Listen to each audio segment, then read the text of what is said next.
رمضان کے ایام میں دے سب مجھ ایک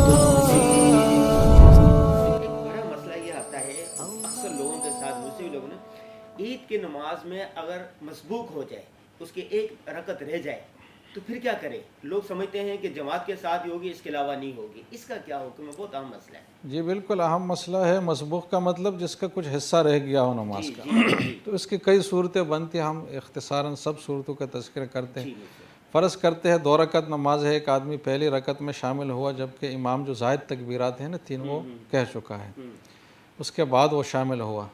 تو ایسے موقع پر حکم یہ کہ جیسے وہ شامل ہو تو تکبیر تحریمہ کہہ کر ہاتھ باندھ لے.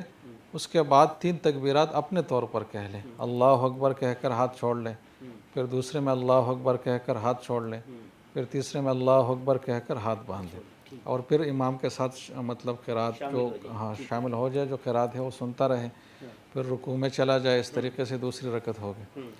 فرض کرتے کہ آدمی آیا اور وہ ایسے موقع پر آئے کہ امام رکوع میں چلا گیا ہے، تو یہ آدمی شامل ہوا. تو اس کو اب تھوڑا سا آئیڈیا بنانا چاہیے کہ میں اگر کھڑے ہو کر تکبیرات کہوں گا تو میں رکوع بھی پالوں گا امام کے ساتھ یا رکوع نکل جائے گا. اگر اس کا غالب گمان یہ ہے کہ تکبیرات جلدی کہہ کر میں رکوع میں پہنچ سکتا ہوں تو یہ کھڑے ہو کر اس طریقے سے تکبیرات کہہ رہے جو ابھی میں نے عرض کیا، اور پھر رکوع میں شامل ہو جائے. پھر رکوع میں تسبیحات کا موقع اگر اس کو مل گیا ٹھیک ہے، نہیں ملا تو کوئی مسئلہ نہیں ہے. لیکن اگر اس کو یہ خدشہ ہے کہ میں شامل ہوں گا تو رکوع نکل جائے گا، تو پھر یہ رکوع میں ہی شامل ہو اور یہ جو تکبیرات ہے رکوع میں ہی کہے لیکن بغیر ہاتھ اٹھائے.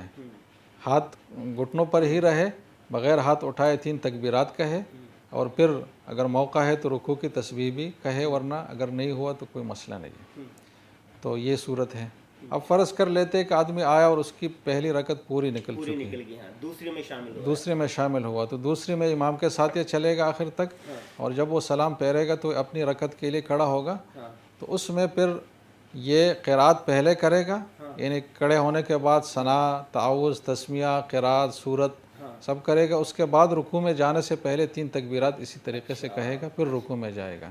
یعنی گویا کہ امام کی جو دوسری رکعت جس طرح تھی نا، اسی طرح یہ اپنی الگ جو رکعت پڑھ رہا ہے اسی طرح ادا کرے گا. جی. اب فرض کرتے کہ آدمی آیا اور وہ دوسری رکعت میں ایسے موقع پر شامل ہوا کہ امام دوسری رکعت کے رکوع میں چلا گیا ہے. تو پہلی رکعت کی تکبیرات تو نکل ہی گئی ہے لیکن دوسری کی بھی نکل گئی ہے اپنے موقع سے. تو اس کے لیے وہی تفصیل ہے کہ یہ آئیڈیا بنائے گا کہ میں کھڑے ہو کر تکبیرات کہوں، رکوع کے پالوں گا، یا رکوع میں ہی جانا ضروری ہے، رکوع نکل جائے گا. تو جو بھی اس کا ذہن بنے اس طریقے سے تکبیرات کہیں. تو دوسری رکعت کی تکبیرات تو گویا کہ اس کی ہو گئی. اب ایک ہی رکعت پہلی والی جو نکل گئی ہے اس کو اسی طریقے سے ادا کرے جو ابھی میں نے عرض کیا کہ وہ الگ کھڑے ہو کر قرات کے بعد تکبیرات کہے گا. اب فرض کرتے کہ ایک آدمی آیا اور اس کی دونوں رکعتیں نکل گئی ہیں، یعنی دوسری رکعت کا رکوع بھی نکل گیا ہے تو گویا کہ دونوں رکعتیں نکل گئی.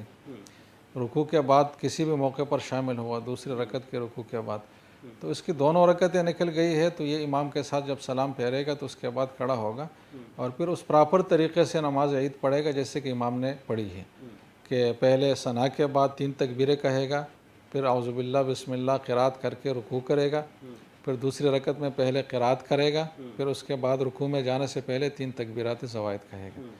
تو جیسے کہ امام نے نماز پڑھی تو اس طریقے سے اپنی نماز یہ پڑھے گا.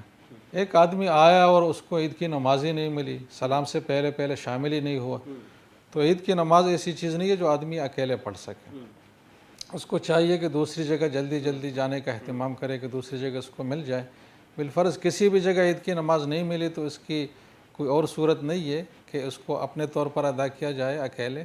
البتہ ایسے موقع پر فقہاء نے فرمایا ہے کہ چاشت کے وقت میں کچھ نفل نماز پڑھے 2 رکعت یا 4 رکعت، تو امید کی جا سکتی ہے کہ اس شخص کے کچھ نہ کچھ تلافی ہو جائے گی. تو یہ پورے 4-5 صورتیں تھیں جو آپ نے بیان کی. مفتی صاحب بہت شکریہ.